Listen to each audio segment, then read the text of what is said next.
Subscribe చేసేటప్పుడు పక్కనే ఉన్న గంట సింబల్ ను నొక్కి యాక్టివేట్ చేసుకోండి. ఆల్రెడీ సబ్స్క్రైబ్ చేసిన వాళ్ళు కూడా దయచేసి బెల్ బటన్ ను యాక్టివేట్ చేసుకోండి. నోకియా ఒకప్పుడు కనెక్టింగ్ పీపుల్ అంటూ అందరినీ కవ్వించి ఉన్నట్టుండి మాయమైపోయింది.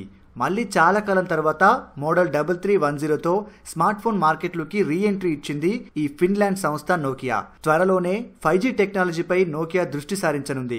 ఇందుకోసం టెలికాం రంగంలో ప్రముఖ సంస్థ ఎయిర్టెల్, ప్రభుత్వ రంగ టెలికాం సంస్థ BSNL తో కలిసి భారత్లో 5G నెట్వర్క్ ను విస్తరించేందుకు ప్రణాళిక సిద్ధం చేస్తోంది. ఇదే విషయమై ఇప్పటికే ఎయిర్టెల్, BSNL సంస్థలతో నోకియా అవగాహన ఒప్పందం కుదుర్చుకున్నట్టు తెలుస్తోంది. 2019 నుండి 2020 కల్లా భారత్లో 5G టెక్నాలజీని ప్రవేశపెట్టేందుకు పనులు ప్రారంభమయ్యాయని Nokia head India market Sanjay Malik తెలిపారు.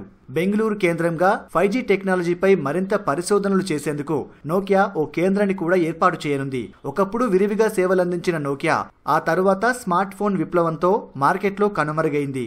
మళ్లీ గ్రాండ్గా రీ ఎంట్రీ ఇచ్చేందుకు నోకియా సిద్ధమవడమే కాక ఏకంగా 5G టెక్నాలజీతో వస్తుండటంతో మొబైల్ ప్రియులు ఆనందం వ్యక్తం చేస్తున్నారు.